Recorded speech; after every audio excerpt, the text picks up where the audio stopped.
Harry walked down the steps and into the garden. Many of the patients were out there. He had been told that his wife Gloria was out there. He saw her sitting alone at the table. He approached her obliquely, from one side and a bit from the rear. He circled the table and sat down across from her. Gloria sat very straight. She was very pale. She looked at him but didn't see him. Then she saw him. "Are you the conductor?" she asked. "The conductor of what?" "The conductor of verisimilitude." "No, I'm not." She was pale. Her eyes were pale blue. "How do you feel, Gloria?"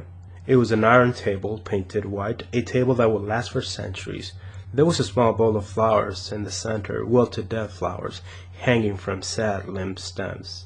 "You're a whore fucker, Harry. You fuck whores." "That's not true, Gloria." "Do they suck you too? Do they suck your dick?" "I was going to bring your mother, Gloria, but she was down with the flu. The old bat is always down with something."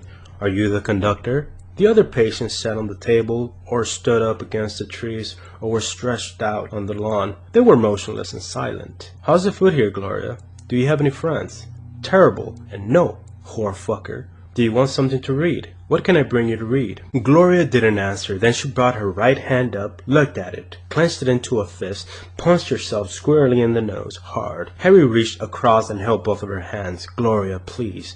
She began to cry. "Why didn't you bring me any chocolates?" "Gloria, you told me you hated chocolates." Her tears rolled down profusely. "I don't hate chocolates. I love chocolates." "Don't cry, Gloria, please. I'll bring you chocolates, anything you want. Listen, I've rented a motel room a couple of blocks away, just to be near you." Her pale eyes widened. "A motel room? You're there with some fucking whore. You watch X-rated movies together. There's a full-length mirror on the ceiling." "I'll be nearby for a couple of days, Gloria," Harry said soothingly.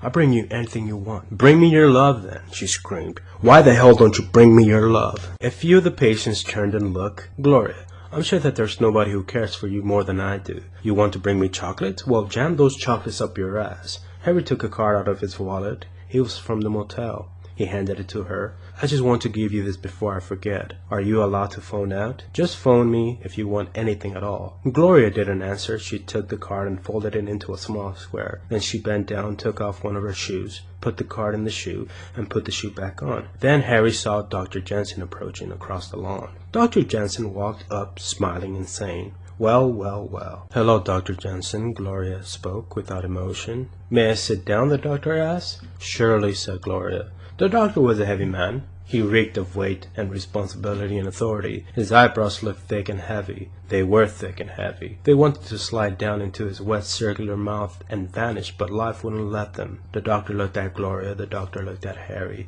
"Well, well, well," he said. "I'm really pleased with the progress we made so far." "Yes, Dr. Jensen.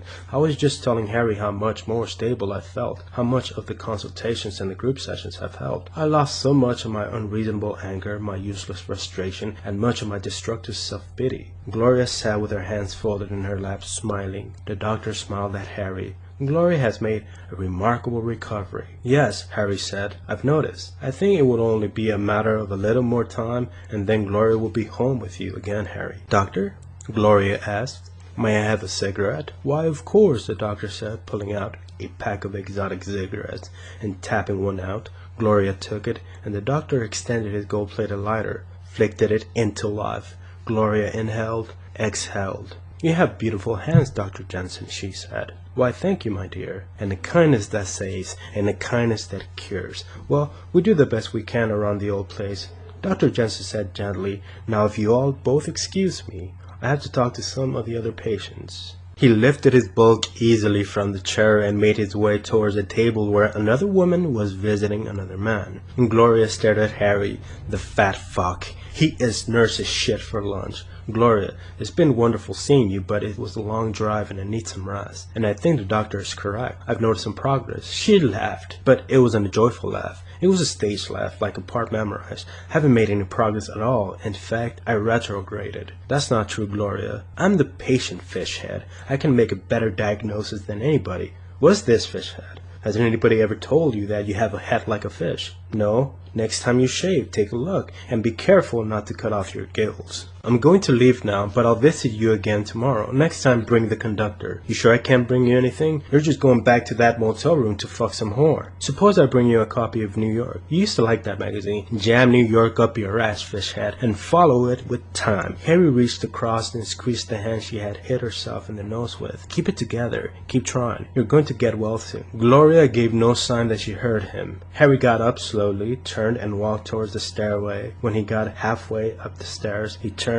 and gave Gloria a little wave. She sat motionless. They were in the dark, going good, when the phone rang. Harry kept going, but the phone kept going. It was very disturbing. Soon, his cock went soft. Shit, he said and rolled off. He switched on the lamp and picked up the phone. Hello? It was Gloria. You're fucking some whore. Gloria, do they let your phone out this late? Don't they give you a sleeping pill or something? What took you so long to answer the phone? Don't you ever take a crap? I was in the middle of a good one. You got me in the middle of a good one. I'll bet I did. You're going to finish it after you get me off the phone? Gloria, it's your goddamn extreme paranoia that has put you where you are. Fishhead, my paranoia has often been the forerunner of an approaching truth. Listen, you're not making any sense at all. Get yourself some sleep. I'll come see you tomorrow. Okay, fishhead. Finish your fuck. Gloria hung up. Nan was in her dressing gown, sitting on the edge of the bed with the whiskey and water on the night table. She lit a cigarette and crossed her legs. Well, she asked, how's the little wifey? Harry poured a drink and sat down beside her. I'm sorry, Nan. Sorry for what? For who? For her? Or me? Or what? Harry drained his shot of whiskey. Let's not make a goddamn soap opera out of this thing. Oh yeah? Well, what do you want to make out of it? A simple roll in the hay